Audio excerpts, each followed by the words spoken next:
Assalamualaikum warahmatullahi wabarakatuh. Hari ini kita akan belajar seni budaya. Tema dari seni budaya kali ini ada seni rupa. Materi yang pertama yaitu ada seni lukis. Alur pembelajaran dari seni lukis itu kita dapat mendefinisikan pengertian seni lukis, tujuan berkarya seni lukis, memilih tema dalam berkarya seni lukis, mengidentifikasikan alat dan bahan seni lukis, dan menerapkan salah satu teknik berkarya dalam seni lukis. Nah, bab pertama, seni lukis.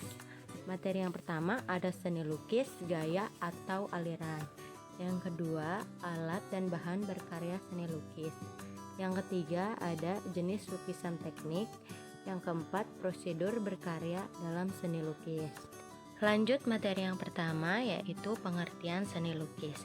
Jika dihadapkan pada selembar kertas kosong dan dilengkapi dengan alat tulis, pasti ada keinginan kita untuk mencoret-coret kertas itu. Mungkin hanya berupa garis-garis saja, tapi coretan garis tadi akan menjadi sebuah bidang-bidang yang bersinggungan, sehingga dihasilkan sebuah bentuk. Sewaktu mencoret kertas tadi dengan garis-garis, ekspresi jiwa kita ikut larut di dalamnya, sehingga apa yang kita gambarkan di kertas tadi mewakili gejolak jiwa yang kita rasakan. Ekspresi atau coretan-coretan itu bisa dikembangkan menjadi sebuah lukisan. Agar lebih bermakna, coretan itu perlu disempurnakan, misalnya imajinasi, emosi, kelenturan, intensitas tebal tipisnya, termasuk dalam hal ini goresan warna-warnanya. Tapi, apakah sesederhana itu melukis? Untuk itu, kita perlu mengenal apakah pengertian seni lukis. Apa itu seni lukis? Seni lukis adalah seni rupa pengembangan dari menggambar dua dimensi dari objek tiga dimensi yang dituangkan di atas media papan tulis. Nah, sedangkan menurut Sudarso SP tahun 1990 mengatakan bahwa melukis adalah kegiatan mengolah medium dua dimensi atau permukaan datar dari objek tiga dimensi untuk mendapatkan kesan tertentu dengan melibatkan ekspresi, emosi, dan gagasan pencipta secara penuh. Selanjutnya yaitu ada tujuan berkarya dalam seni lukis. Seiring dengan perkembangan zaman serta kemajuan teknologi, seniman semakin bebas dalam mengungkapkan ekspresinya. Namun, kegiatan yang melibatkan ekspresi, emosi, serta konsep bisa dikelompokkan dalam tujuan berkarya seni lukis tersebut. Antara lain, yang pertama ada tujuan religius. Tujuan berkarya seni untuk tujuan religius sudah berlangsung sejak zaman nenek moyang. Lukisan bisa mendekatkan diri dengan Sang Pencipta sebagai pelindung dan penjaga pengampun dosa. Nah, coba perhatikan kalian contoh gambar yang di atas itu ya. Sudah, lanjut tujuan berkarya seni lukis yang kedua yaitu tujuan kritik sosial. Kesenjangan sosial, peristiwa politik, ketidakberdayaan, serta perilaku kehidupan lain yang terjadi dalam masyarakat bisa menjadi ide dalam berkarya seni lukis. Objek lukisannya bisa dengan simbol-simbol atau perumpamaan yang bisa dikaitkan dengan peristiwa. Kritik yang disampaikan berupa bentuk-bentuk kritik yang bersinggungan dengan pemerintah, lembaga sosial, atau kepada pemegang kekuasaan setempat. Nah, bisa dilihat juga contoh yang di atas itu ya. Oke, lanjut tujuan berkarya seni lukis yang ketiga, yaitu ada tujuan ekspresi. Lukisan menjadi media ekspresi dan juga media mencurahkan emosi atau perasaan. Coretan, garis, dan warna merupakan perwujudan dari dorongan emosi dan gejolak jiwa pelukisnya, sehingga penikmat karya seni tidak hanya mengutamakan keindahan semata.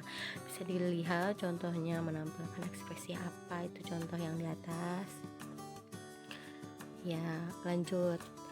Yang keempat yaitu ada tujuan komersial. Seringkali kita lihat lukisan yang dijual di pinggir jalan dengan warna mencolok dan kebanyakan didominasi oleh lukisan pemandangan.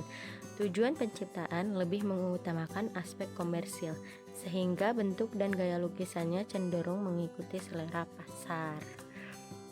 Lanjut materi yang ketiga yaitu aliran seni lukis.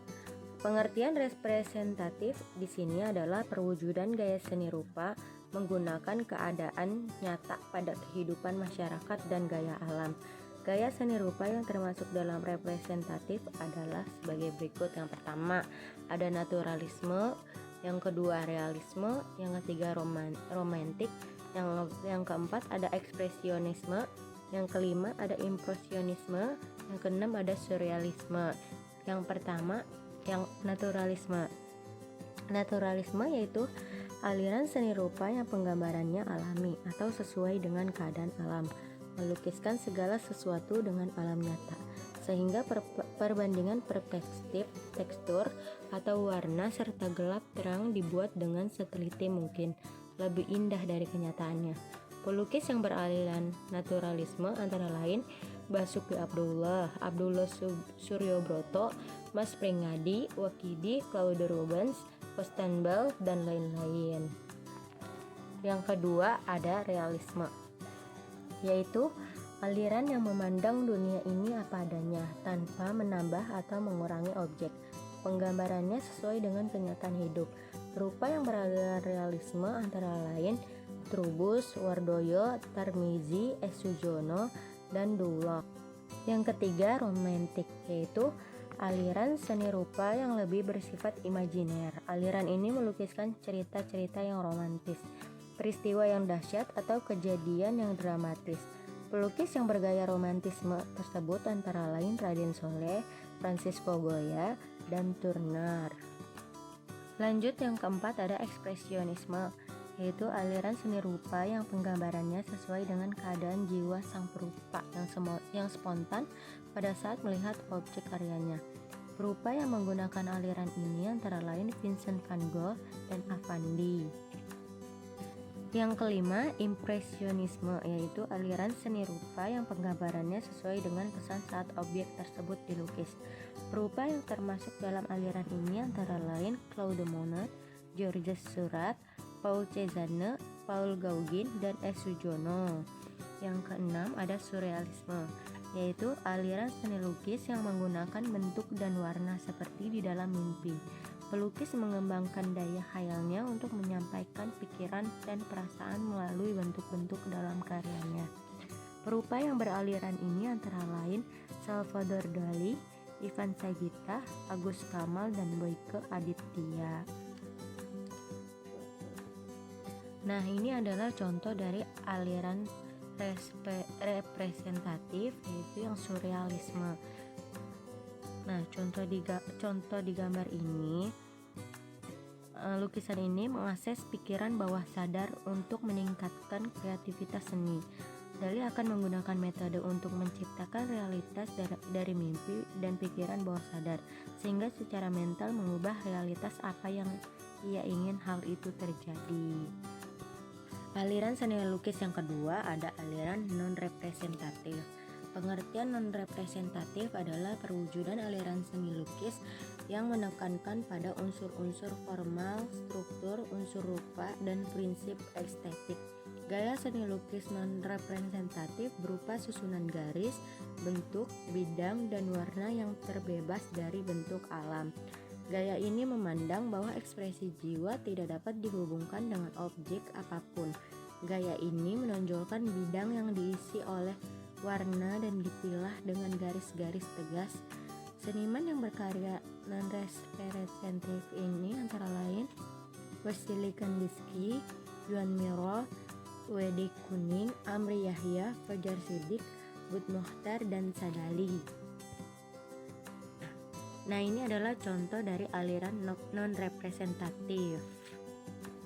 Oke, selesai sudah pembelajaran kita hari ini. Semoga bisa diterima dengan baik, kalian bisa masuk materinya, dan sampai berjumpa lagi di materi-materi selanjutnya. Thank you. Assalamualaikum warahmatullahi wabarakatuh.